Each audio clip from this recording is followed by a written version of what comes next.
데일리 브리핑. 네, 데일리 브리핑 한면택 워싱턴 특파원과 함께합니다. 특파원님 안녕하십니까? 네, 안녕하십니까. 워싱턴입니다. 네, 지금 계속해서 속보로 전해지고 있는 소식이기도 하고요. 초대형 트럼프 감세 연장안이 거의 마무리되고 있는 것 같은데 이 주요 감세 조치 어떤 것들이 있겠습니까?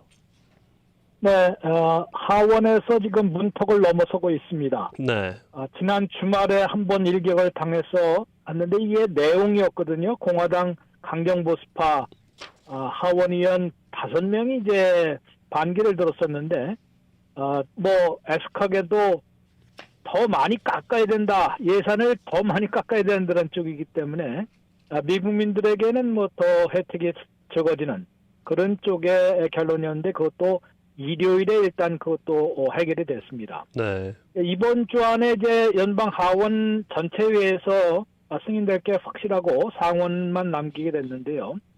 우선은 두 파트로 볼 수 있습니다. 트럼프 대통령이 2017년에 초대형 감세 조치를 취하지 않았습니까? 그 그랬었죠. 당시에 했던 것이 올해 말로 모든 것이 만료가 됩니다. 그러다 보니까 이것을 재연장을 할 것인지 아니면 그대로 옛날로 돌아갈 것인지. 그런데 다행히 대다수에게 다행인 듯 트럼프 대통령이 재집권을 했고요. 또 공화당이 지금 상하원 다수당을 모두 장악을 하고 있어서 거의 트럼프 감세 조치들이 재연장되는 그런 시기를 맞고 있는 것이고 이게 거의 마무리되고 있다라고 할 수 있습니다.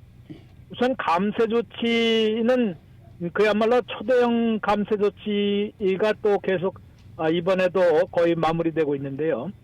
첫 번째는 2017년에 트럼프 1기 때의 감세 조치를 재연장하는 것입니다.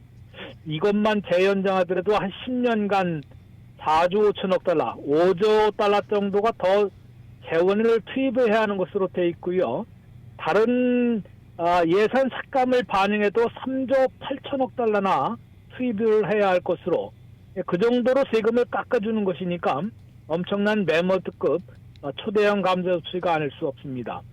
트럼프 대통령 감세 조치가 올해 말에 만료되더라도 내년부터 다시 똑같이 연장된다는 것이기 때문에 납세자들은 그냥 현재의 혜택을 그대로 유지할 수 있다라고 보시면 될 것 같습니다. 네, 그런데 트럼프 대통령이 그 선거 공약으로 노텍스 방안을 많이 얘기하지 않았습니까? 그랬었죠.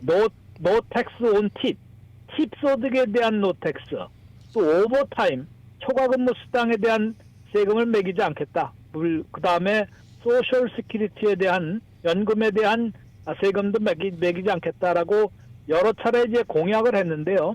그 중에서 적어도 두 가지는 이번에 반영이 됐습니다.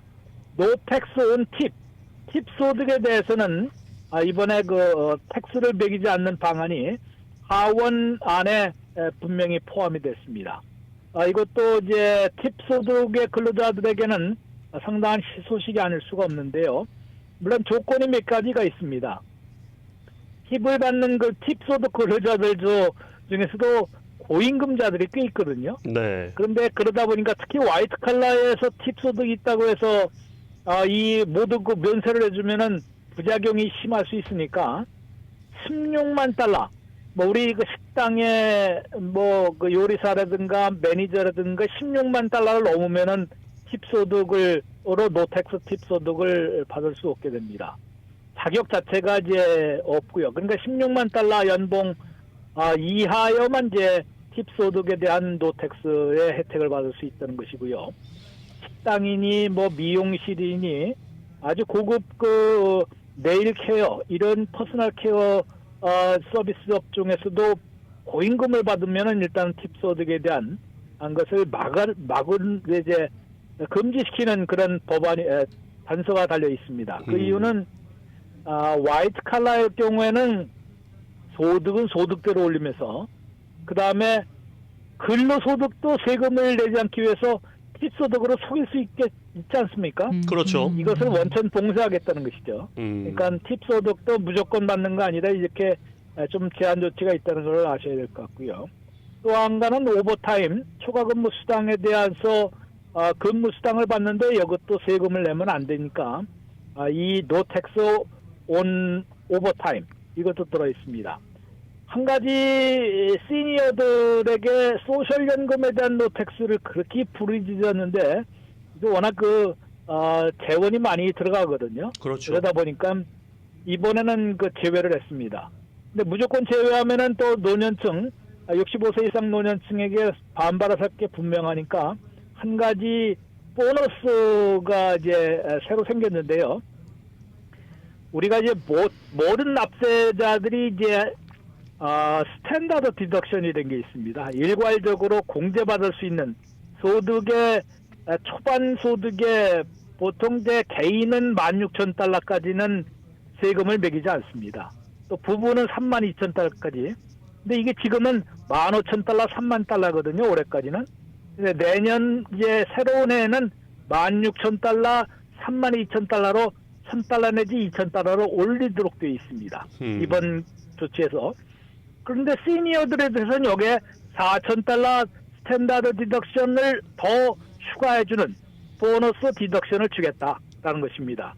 그러니까 개인 싱글 65세 이상 시니어는 이제 연소득 12,000달러까지는 세금을 안 매기는데 여기에 4,000달러를 더 이제 추가를 한다는 것이기 때문에요. 2만 달러까지. 그러니까 16,000달러에서 4,000달러를 하면은 2만 달러까지는 이제 스탠다드 디덕션. 이게 왜 그러냐면은 이제 뭐 모기지를 내고 뭐 여러 가지 항목별로 공제받는 게 있지 않습니까? 그렇죠. 이거를 일일이 계산해야 되는데 트럼프 시절 1기 때 이걸 대폭으로 올려주면서 항목별 공제를 할 필요가 없어진 경우가 많이 생겼습니다. 왜냐하면 항목별로 공제한 금액보다 스탠다드 디덕션이 더 많을 경우는 그냥 스탠다드 디덕션으로 다 공제를 받기 때문에 항목별로 일일이 개별 공제를 신청할 필요가 없는 것입니다. 근데 이렇기 때문에 이제 이 스탠다드 디덕션이 굉장히 이제 2배로 올랐었는데요. 여기에 1,000달러 내지 2,000달러를 더 올리는 것이고, 그 다음에 시니어들에 대해서는 소셜 연금에 대한 노텍스를 하지 못해주는 대신에 4,000달러의 그 보너스 디덕션을 주겠다. 이런 것으로 되어 있습니다. 그러니까 뭐 시니어들도 상당한 혜택을 받을 수 있는 것이고요. 또 한 가지는 이제 차일드 텍스 크레딧도 이번에 지금 현재 우리가 이제 팬데믹 때 많이 받았던 거는 없어졌고요. 1인당 그 미성년 자녀들에 대해서는 차일드 텍스 크레딧이 지금 2,000달러거든요. 2,000달러인데 이것도 2,500달러로 올리겠다라는 방안이 연방 하원 안에서 특히 그 일요일 날 예산위원회에서 심야에 통과된, 그래서 이번 주 안에 하원 전체에서 가게 될 게 분명한 그런 트럼프 감세 연장 조치 법안에 들어 있습니다. 네. 그러면은 65살 이상의 시니어들은 4,000달러에 이제 그 엑스트라 세금 공제가 된다고 하셨는데요. 그러면 부부면은 8,000달러의 혜택을 받을 수가 있는 건가요? 그거는 아닌 것 같은데요. 네. 그거는 일단 4,000달러로만 얘기 나왔기 때문에 예. 왜냐하면 이제 노년층 같은 경우는 부부 소득이든 이 싱글 소득이든 거의 한 분 소득이 많이 있거든요. 네. 그러다 보니까 아마 그거를 곱빼기로 주는 것 같지는 않고, 네. 이제 그냥 워낙 이제 노년층에 대해서는 이제 소득이 적기 때문에 그것만 공제받더라도 4,000달러를 더 더해주면은 제가 보기에는 그 언급이 없는 것으로 볼 때는 확실치는 않습니다만은 네. 이제 4,000달러는 그냥 보너스 디덕션으로 또 주겠다. 그러니까 별로 단독 싱글과 부부 차이를 두지 그 않고. 구분을 안 한 것으로 보이는데요. 네. 좀 나중에는 이제 그것도 최종 통과가 되고 또 상원으로 나가면 조금 달라질 수도 있거든요. 네. 그렇기 때문에 조금 지켜봐야 될 것 같은데 네. 일단은 그런 항목이 새로 생겼다는 걸로 예. 보셔야 될 것 같습니다. 그러면은 2026년도에는 2025년을 이제 대상으로 해서 세금 보고하잖아요. 네네. 그때서부터 혜택을 받을 수 있는 건가요? 통과가 그렇죠. 되면. 이번 2025년 소득분에 대해서 적용하는 것이기 때문에 네. 내년에 이제 세금 보고할 때 바로 이제 올해 거를 하는 것이거든요. 네. 그러면은 지금 올 소득분 그것도 또 애매하게 말씀 들어보니까 좀 애매한 게 왜냐면 현재 법이 2025년에 지금 만료가 되는 것으로 돼 있거든요. 네. 네. 그러면은 올해 회계년도 7월 4일에 할 때도 2025년도부터 적용할 것인지는 지금 현재 그 하원안에는 2025년도부터 적용하는 것으로 되어 있습니다. 네. 그러나 이제 그게 왜 왜 아직도 확정이 안 되냐면은 네. 전체 규모를 따져봐야 되기 때문에 그렇습니다. 지금 그 좀 전에 말씀드린 대로 공화당 매파 보수파들이 왜 반기를 한번 들었었냐면은 그거 갖고는 너무 적자가 너무 많이 늘어난다. 그러니까 그렇죠. 더 깎아야 된다는 식으로 얘기하다 보니까 네. 어떤 방식으로 마지막 순간에 또 비틀어질 수도 있거든요. 네네. 아직 확정됐다고 볼 수 없기 때문에 지금은 이제 어떻게 보면은 그런 거 표 하나를 얻기 위해서라도 중간에 마지막 순간 또 수정할 수도 있고 그래서 네. 지금 일괄적으로 확 단정 짓기는 좀 어려운니다. 그렇군요. 아니 그러니까 말이죠. 예, 재정 적자를 줄인다고 하면서 공무원들을 그렇게 잘라놓고 초대형 세제 혜택을 준비 중이다. 저는 잘 모르겠는데 이 초대형 감세를 위해서 사회안전망 예산을 대폭 삭감하려 하고 있는데 특히 메디케이드를 비롯한 헬스케어를 획기적으로 깎으려 하고 있다. 이 어느 정도입니까? 지금 한 9천억 달러는 깎으려고 하는 것 같은데요. 네. 그렇게 될 경우는 메디케이드 한 860만 명이 상실하는 것으로 되어 있습니다. 이게 이제 비당파적인 CBO의 추산이거든요. 예. CBO의 추산은 거의 그거보다도 보수적으로 봤기 때문에 그거보다 더 늘어나면 늘어났지 줄어들지는 않을 그런 숫자인데 860만 명이나 메디케이드 혜택을 상실한다는 것이기 때문에 그 중에서 상당수는 또 ACA, 오바마 케어나 민간보험으로 갈 수는 있겠지만은 무보험자로 전락할 사람들도 상당히 있을 겁니다. 소득이 없는데 메디케이드라는 게 소득이 거의 아주 저소득층이 쓰던 것인데 그거를 박탈한다는 것은 결국은 다른 보험을 이제 구입하기가 좀 어렵지 않겠습니까? 그렇죠. 그러다 보면은 정말로 취약계층에 대한 이런 사회 안전망이라고 하지 않습니까?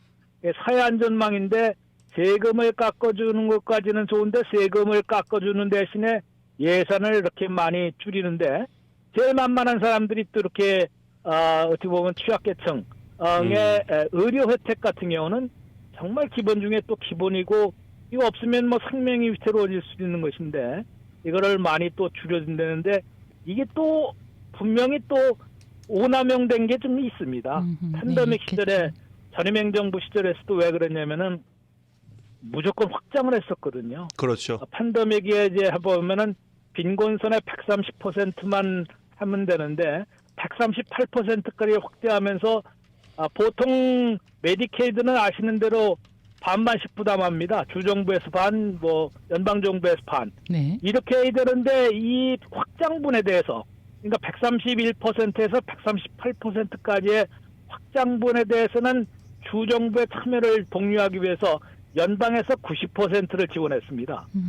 그러다 보니까 41개 주가 채택을 했죠, 당연히. 네. 네. 이렇게 이제 거의 다 채택을 했는데 공화당 아성인 일부만 제외하고 다 채택을 했는데 이것을 이제 없애려다 보니까 그러면은 상당히 2,100만 명이나 줄여야 됐거든요. 그럼요. 이미 많이 줄였습니다. 줄인 데다가 이것도 이제 더 줄이겠다는 것이고 아예 이 확장분만 줄이는 게 아니라 기본적으로 줄이는 방법이 여러 가지 있겠지만요. 어느 정도 빈곤세를 100% 넘는 소득자에게는 한 달에 35불이라도 이제 코페이먼트를 내도록 하고 또는 일하기를 의무화하는 경우가 있습니다. 그러니까 신체가 건강하고 이제 아이가 없으면은 이제 보육이 할 필요가 없으니까 일해야 된다. 이거를 이제 매년 심사를 받아야 되거든요. 메디케이드는. 그런 자격 심사를 받는데 일한다는 그런 것을 증명하지 못하면은 메디케이드를 박탈당합니다. 네. 이런 것을 이번에 또 아주 세부적인 거지만은 공화당 하원에서도 좀 2029년부터 그거는 네. 노동 의무화를 갖다가 하려고 그랬거든요. 어허, 예. 그런데 아까 말씀드린 5명이 그거 말이 안 된다. 음흠. 2029년이면은 트럼프 일기 다 퇴임하고 난 다음에 하자는 것인데 네. 지금 당장 하자. 이게 한 얼마나 많이 절약을 할지 모르겠지만요. 그렇게 되면은 상당 부분은 일하는 것을 증명을 못해서 네. 또 그런 형편이 못 돼서 메디케이드를 박탈당할 수도 있기 때문에 알겠습니다. 네. 860만 명보다 더 늘어날 가능성이 있고요. 아, 네. 여기에 또 한 1,090억 달러는 ACA, 오바마 케어 정부 보조에서 깎도록 되어 있습니다. 그리고 이게 2중, 3중인데요. 올 연말에 그 또 확장분이 있습니다. 정부 네. 보조에 확장분이 있어서 우리가 다만 한 달에 100달러라도 더 받았었거든요. 지금 받고 네네. 있습니다. 네. 그게 올해 말로 또 그게 만료가 됩니다. 끝나는데 그거 끝나고 그렇고 또 프리미엄은 올라갈 수밖에 없는. 그렇겠죠. 이러다 네. 보니까 내년에 이제 보험사들이 프리미엄을 갑자기 올리면은 또 원상을 사지 않겠습니까? 그렇겠죠. 그러면은 네. 방법은 또 디덕터블을 5,000불 디덕터블 걸 10,000불로 올리든가 코페이먼트 50불 할 걸 100불로 올리든가 이런 식이라서 어쩌나 네. 저러나 하여튼간 건강보험 이용하기가 상당히 어려워지는 네, 알겠습니다. 그런 상황을 맞게 될 겁니다. 네, 알겠습니다. 특파원님 감사합니다. 네, 고맙습니다. 네, 워싱턴에서 한면택 특파원이었습니다.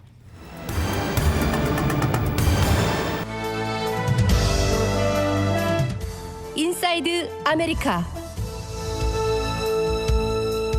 지난 주말 팜스프링스의 한 난임 클리닉에서 발생한 폭탄 테러 사건과 관련해 수사당국이 용의자로 지목한 인물은 누구인지, 왜 그런 범행을 저질렀는지 살펴봅니다.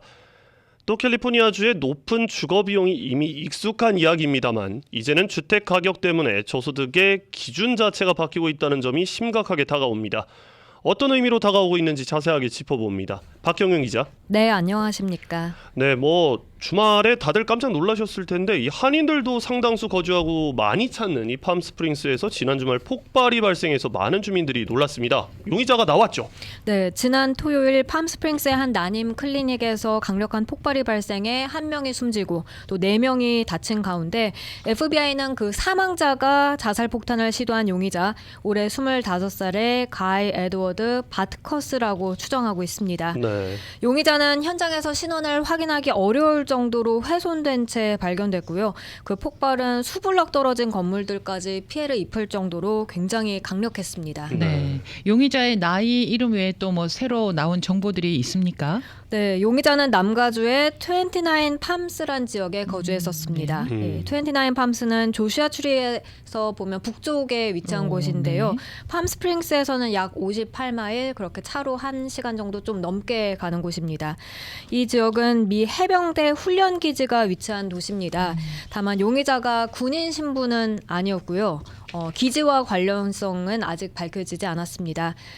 인근 주민들은 그 용의자의 존재를 전혀 몰랐다고 밝혀서 상당히 은둔적인 생활을 해왔던 것으로 보입니다.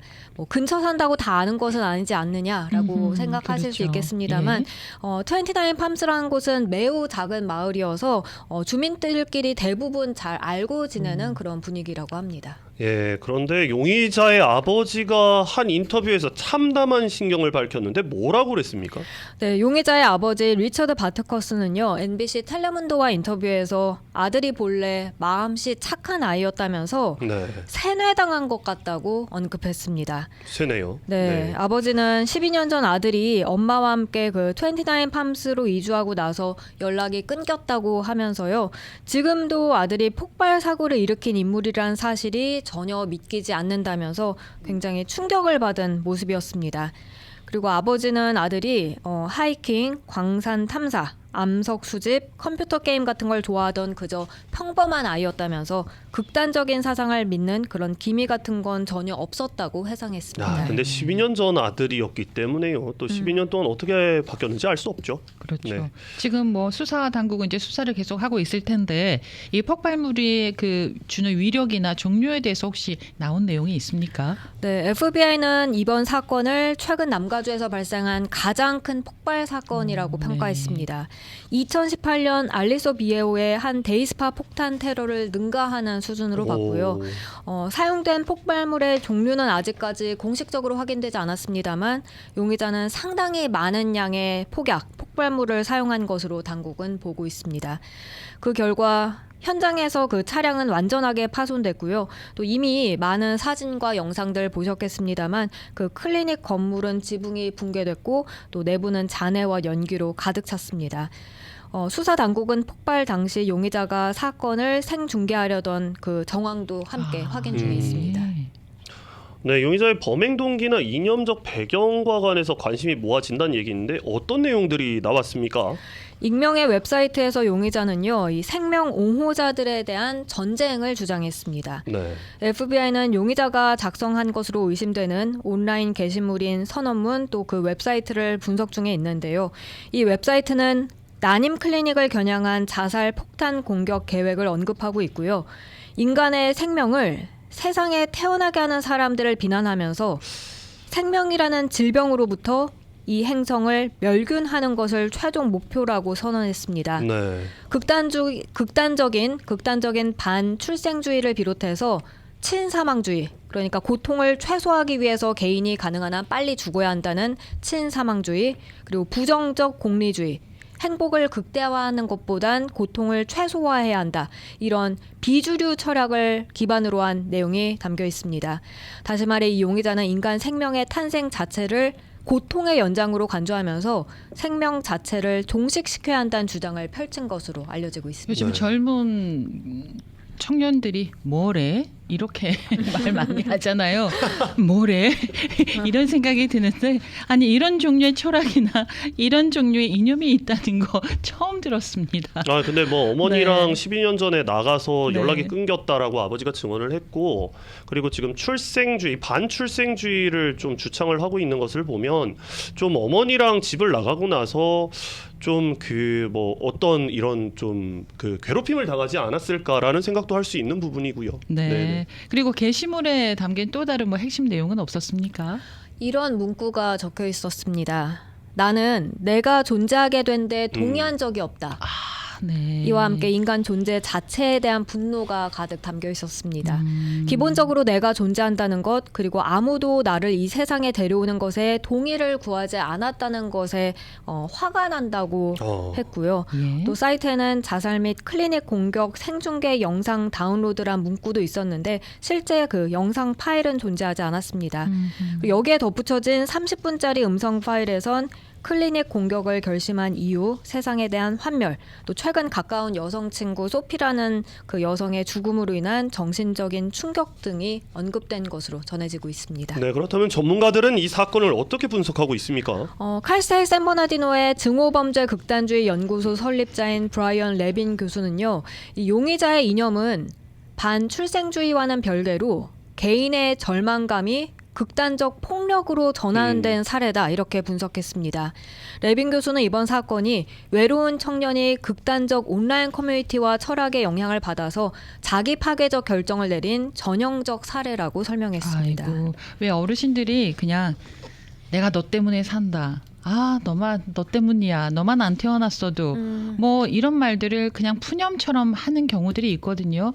야, 나도 꿈이 얼마나 많았는데 너가 태어나는 바람에 내가 이런 그냥 푸념처럼 하는 건데 그게 자식들한테 못이 박히고 칼이 될 수가 있거든요.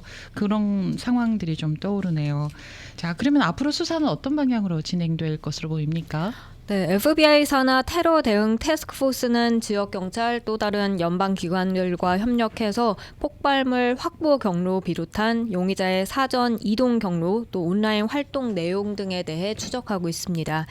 현장에선 권총 한 정도 발견됐고요. 일부 증거는 그런데 폭발 여파로 많이 손상돼서 수사엔 어려움을 겪는 상황입니다. 아무튼 수사 당국은 이 용의자의 행적에 대한 시민 제보도 받고 있는 그런 상태입니다. 네, 다음 소식입니다. 이 남가주 세 곳에서는 연소득 10만 달러도 저소득층이 될 것이라는 소식 전해드렸었는데 캘리포니아 주택개발국의 최근 자료에 따르면 오렌지 카운티와 산타바바라 카운티, 샌디에고 카운티 세 곳이 조만간 1인 가구 연소득 10만 달러를 넘어서는 저소득 기준을 갖게 될 것이라고 하는데 이건 어떤 의미입니까?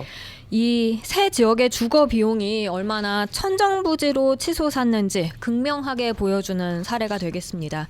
더 이상 연봉 10만 달러가 이전처럼 고소득이 아니라 할지라도 일반적으로 뭐 연봉 10만 달러라고 하면 사실 미국 대부분 지역들에선 여전히 상당히 높은 그럼요. 수입으로 여겨지잖아요.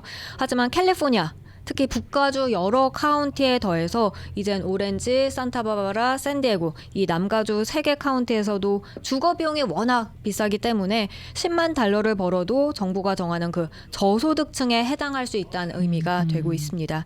이건 단순히 소득 수준이 낮다는 개념을 넘어서서요. 엄청난 주거 비용 부담 때문에 상대적으로 높은 그런 소득을 번다 하더라도 기본적인 생활조차 어려울 수 있다. 이런 현실을 반영하는 것입니다. 네, 캘리포니아주는 소득 수준을 지역 중간 소득과 비교 정의하고 또 주거 비용이 극도로 낮거나 또는 높은 지역에서는 이러한 정의를 이제 조정을 하면서 이렇게 10만 달러가 저소득층에 해당할 수 있다 이런 결과가 나온 건데 이런 조정이 필요한 이유는 뭐고요? 어떻게 이루어진 겁니까? 표준적인 소득 기준이 지역별 주거 비용 차이를 제대로 반영하지 못할 수 있기 때문입니다. 예를 들어 A란 지역의 중간 소득이 7만 달러이고 주거 비용이 상대적으로 저렴한 반면에 B라는 지역의 중간 소득은 9만 달러인데 주거 비용이 훨씬 높다고 가정해 보면요. 단순히 중간 소득의 일정 비율로 저소득 기준을 정한다고 하면 B 지역의 실제 생활고를 제대로 반영하지 못할 수 있습니다. 9만 달러를 버는 사람이 A 지역에선 중산층으로 분류될 수 있지만 B 지역에선 이제 높은 주거 비용 때문에 실질적인 구매력이 훨씬 낮아져서 저소득층과 비슷한 어려움을 겪을 수 있게 되는 거죠. 그리고 연봉 10만 달러를 받는 사람이 만약에 뭐 150만 달러짜리 주택을 구매한다고 하면 엄청난 액수의 다운페이와 또 매달 높은 모기지를 감당해야 하니까요. 이건 다른 생활 필수품이나 저축 또 투자를 할 여력을 크게 줄어들게 만듭니다. 결국 높은 주택 가격은 해당 지역의 실질적인 구매력을 크게 떨어뜨리고 네. 이건 정부가 소득 기준을 조정해서 주거 취약계층을 더 넓게 인정해야 하는 상황으로 이어지게 됩니다. 연봉이 10만 달러면은 거기서 또 세금을 제해야 되잖아요. 그렇죠. 세금을 제하고 나면은 연봉만 한 8만 불 되지 않겠습니까? 그리고 또 비싼 동네에 산다고 하면 연봉 10만 불 이상 받는 게 의미가 없는 게 저소득층이 많이 사는 밀집 지역에서 7만 불을 받는 거하고 비싼 지역에서 10만 불 이상 받는 거랑은 비슷하다고 방금 이제 현경 기자께서 말씀해. 네.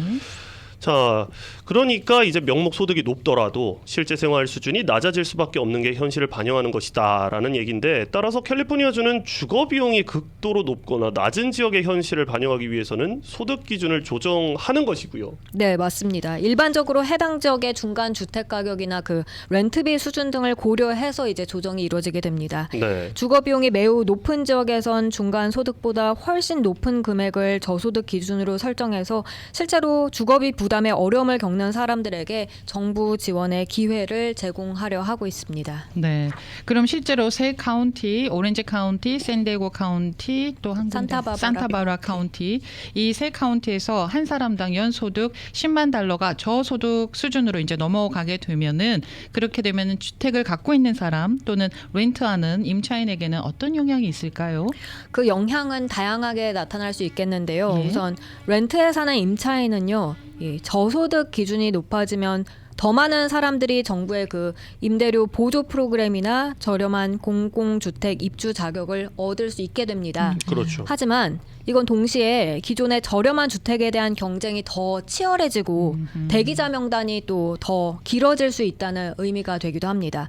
결국엔 주거 불안정 문제가 해결되기보단 좀 더 심화될 가능성도 배제할 수는 없습니다. 네, 그리고 또 주택 소유자나 주택 구입을 꿈꾸는 사람들에게는 어떻게 작용하겠습니까? 이미 주택을 소유한 사람들은 자산 가치 상승의 혜택을 누릴 수 있지만요. 높은 재산세, 보험료, 또 전반적인 생활 물가 상승의 부담을 느끼게 됩니다. 네. 특히 고정 수입으로 생활하는 은퇴자들한테는 이러한 부담이 더 클 수밖에 그렇죠. 없겠고요. 그렇죠. 반면에 주택 구매를 희망하는 사람들의 경우엔 10만 달러 이상의 소득이 저소득 기준으로 분류된다는 사실 자체가 주택 구매 문턱이 얼마나 높은지 여실히 잘 보여주는 것으로 내 집 마련의 꿈이 더 멀어질 수 있다는 뜻으로 해석될 수 있습니다. 사실 이게 평균 연봉은 사실상 정체된 거나 마찬가지인데 물가가 자꾸 올라가니까 이제는 10만 불을 벌어도 부족하지 않나라는 얘기가 나오는 것 같습니다. 네, 알겠습니다. 감사합니다. 고맙습니다. 네, 박경영 기자였습니다.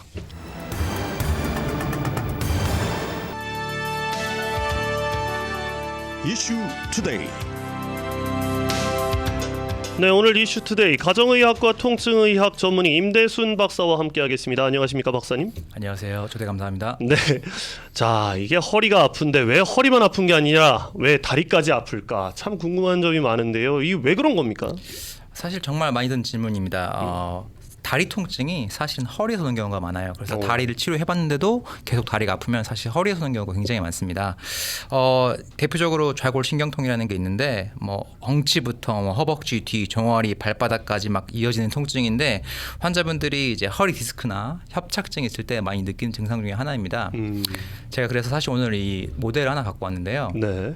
이 디스크가 있다는 얘기 들어본 적 있으시죠? 아, 그럼요. 지금 저도 있습니다.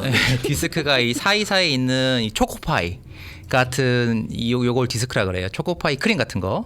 쉽게 생각하자면은 젊을 때는 이게 굉장히 탄탄하고 네. 굉장히 탄력이 좋아요. 나이가 들게 되면은 이게 말라 삐뚤어져요. 말라요? 네, 마르면서 수축력도 좀 감소하고 탄력성도 감소하고. 지금 영상에 나오는 것처럼 지금 뼈와 뼈 사이에 저기 하얀 고무처럼 돼 있는 저게 디스크인가요? 맞습니다. 정확합니다. 그러면은 이게 지금 노란색이 신경인데요. 네. 이게 나오는 신경 구멍이 보이시죠? 예, 그렇죠. 보여요. 네. 그러면은 이 초코파이가 예, 짜부러들면 네. 이 구멍이 어떻게 되겠어요? 아, 그것도 이렇게 눌러지지 않겠습니까? 구멍이 점점 좁아지는 좁아지는 거죠. 거죠. 네. 그럼 좁아지면은 어떤 증상이 생기냐면 이게 허리가 아픈 게 아니라 다리가 아픈 거예요, 사실은. 왜냐면은 우리가 그 허리, 그러니까 엉덩이 밑에 쪽으로는 척추가 없어요.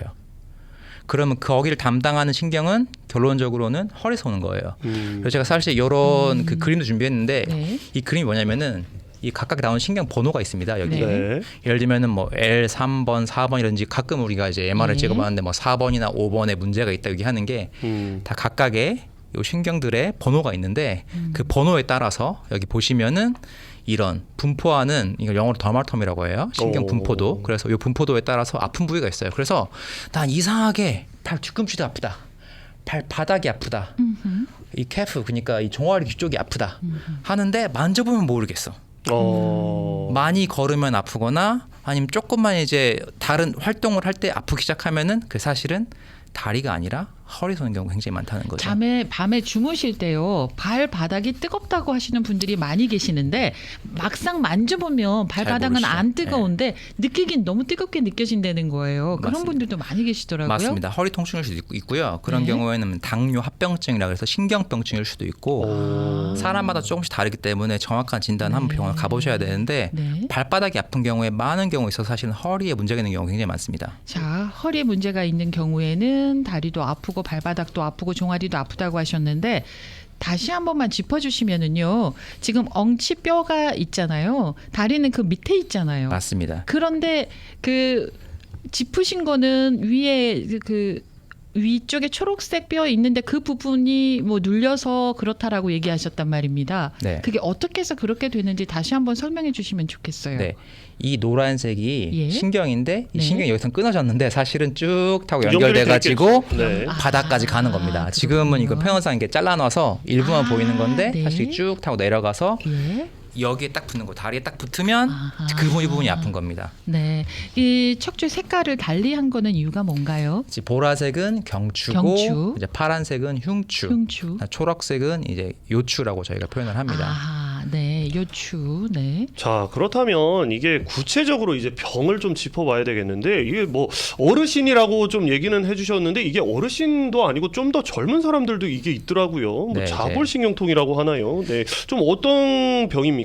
좌골신경통은 결론적으로 얘기하자면은 이제 우리가 영어로는 lumbar radiculopathy라고 하는데 타고 내려가는 통증이 있다는 걸 통틀어서 좌골신경통이라고 얘기를 합니다. 아, 저는 왼쪽 엉덩이 뼈 쪽에 문제가 생기는 건 줄 알았어요. 그렇게 알고 계신 분들 실제로 많이 있으세요.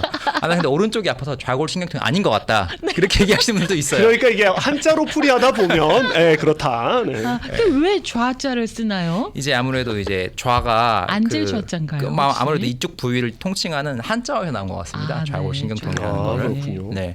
그래서 젊으신 분들도 허리 아프신 분들 상당히 많으세요. 갑자기 뭐 들었다가 허리가 삐끗했다. 그런 경우는 사실은 허리 디스크보다는 허리 염좌일 경우가 굉장히 많습니다. 아, 이 허리를 지탱하고 있는 여러 근육들이 사실 있는데 예. 그렇죠. 그 근육들이 뭘 들거나 심한 운동이나 평소에 하지 않는 동작들을 했을 때 스프레인 영어로 염좌가 생기는 겁니다. 그래서 아프셔서 예. 갑자기 못 움직이시는 경우 그런 굉장히 많으세요. 예. 그거는 사실 MRI까지 찍을 필요까지는 사실은 없으십니다. 젊으신 분 같은 경우는 네. 주사 치료 쉽게 회복이 되고 만약에 나이가 뭐 60대, 70대 시니어분들이다. 그러면 저희는 거의 MRI를 권유를 합니다. 왜냐하면은 분명히 여기에 어떠한 패톨로지, 그러니까 병리학적 구조물이 분명히 변경이 있을 거기 때문에 어. 네. 그러면은 저 MRI를 한번 찍어본 적이 있었는데요. 4번이 별로 안 좋다 이렇게 나왔어요.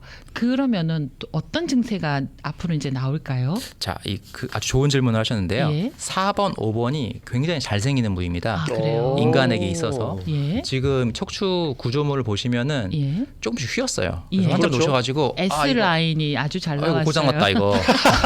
이거 고장났다. 내 거 척추 휘었다 지금. 네. 근데 그게 아니라 네. 정상적으로 목, 흉추, 요추는 휘어진 게 정상입니다.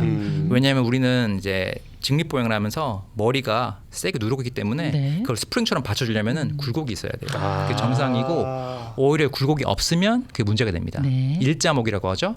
허리도 일자가 생길 수 있어요. 그러면은 아픈 거예요, 사실. 그래서 휘어지는 이 커브의 가장 끝에 있는 4번, 5번이 잘 생겨요. 왜냐하면은 가장 무거운 하중을 받는 부분이기 때문에 네. 쉽게 생각하시면 용구처럼 꾸려가지고 세게 눌러보시면은 이 가장 밑에 부분이 맞아요, 힘을 제일 맞아요. 많이 받기 때문에 네. 그래서 4번, 5번을 이 그림을 보시면은 네. L4라고 적혀 있는 또는 L5라고 적혀 있는 부분이 있으신데 네. 종아리 안쪽이나 종아리 바깥쪽 아. 또는 뒤로 돌아보시면은 이제 발바닥 L5로 적혀 있는 부분 네. 아니면 종아리 안쪽 이런 부분들이 아플 수 있어요. 자, 네. 참 신기하네요. 네, 그러면은 이 보여주신 이 그림 있잖아요. 이거를 뭐 인터넷에서 검색해서 찾으려면은 뭘로 검색을 해야 이 사진을 볼 수 네, 있어요? 정확 아주 좋은 질문입니다. 예. 더마톰이라고 해서 DER DER T T O O ME라고 검색하시면은 네. 정확하게 이런 그림이 딱 나오실 거기 때문에 우리말로는 뭐라고 할 수 없을까요? 신경 분포도라고 할 거예요. 신경분포도. 네, 지금 이 시간에 많이들 찾아보시겠네요. 덤톰인가요? 네. 더마톰. 네. 덜톰. 더마톰. 덜마톰. 네. 네. 덜마. 자, 그렇다면 이 허리 때문에 다리가 아픈지 어떻게 알 수 있을까? 어떤 검사를 하는 겁니까? 일단은 기본적으로 이학 검사라 그래가지고 저희가 신체 검진을 먼저 합니다. 누워서 다리를 들어본다든가 아픈 부위를 만져본다든가 그런 식으로 하면서 어디 부위 아픈지 먼저 찾고요. 그 다음에 그걸 매치시키기 위해서 MRI나 엑스레이 같은 검사를 합니다. 엑스레이는 기본 검사고 MRI는 조금 이제 좀 더 높은 검사이긴 한데 엑스레이를 찍는 이유는 이제 어떤 골절이 있거나 아니면은 심한 이제 요추 변형이 있으면은 볼 수가 있고요. 그다음에 이제 신경이 눌렸거나 디스크를 보려면 MRI를 찍어보시는 게 좋고 이제 EMG라 그래서 신경 전도 검사를 하는 경우도 있습니다. 뭐 특히 발에 뭐 쥐가 자주 난다, 발바닥 감각이 좀 둔하다, 그러면 신경 문제일 가능성이 굉장히 크죠. 네. 자, 그러면은 앞서 그 초코파이라고 얘기하셨는데 그걸 정확하게 뭐라고 얘기를 하죠? 명칭이? 디스크라고 합니다. 이거 디스크. 그럼 허리 디스크가 나이가 들면 마른다 이렇게 맞습니다. 얘기하셨는데 마르지 않게 하려면 어떻게 하면 되나요? 좋은 질문이에요. 굉장히 좋은 질문이고 네. 지금 우리가 환자분들이 오셨을 때 네. 제가 길거리에 있는 사람을 100명을 갖다가 60대, 네. 70대 환자분들을 타산식으로 보러 가면은 80%에서 90%는 다 병리학적 이상이 있습니다. 그렇지만 80%에서 90%가 병이 있는 건 아니에요. 아프지 네. 않다는 얘기죠. 네. 그럼 환자분들 와서 물어봐요, 저한테. 이거 근본적인 치료가 뭡니까? 그럼 제가 얘기해요. 젊을 때로 돌아가시면 됩니다. 어떻게 간단하죠? 어떻게 돌아가요? 불가능한 얘기예요. 그러면은 불가능하기 네. 때문에 한마디로 통증을 없애는 게 이 치료의 목적입니다. 아. 왜냐? 80% 90%는 다 있어요. 근데 네. 어떤 분들은 통증이 있고 없고 네. 때문에 그 차이고 자, 근본적인 치료는 안 되지만 네. 부수적인 치료로 이 주위의 근육을 강화시키는 방법이 있습니다. 왜냐하면은 네. 디스크가 줄어들었다고 했죠. 음흠. 그러면 이 주위를 강화시키면은 네. 디스크가 탄탄하게 받쳐주는 겁니다. 네. 그러니까 물리치료. 알겠습니다.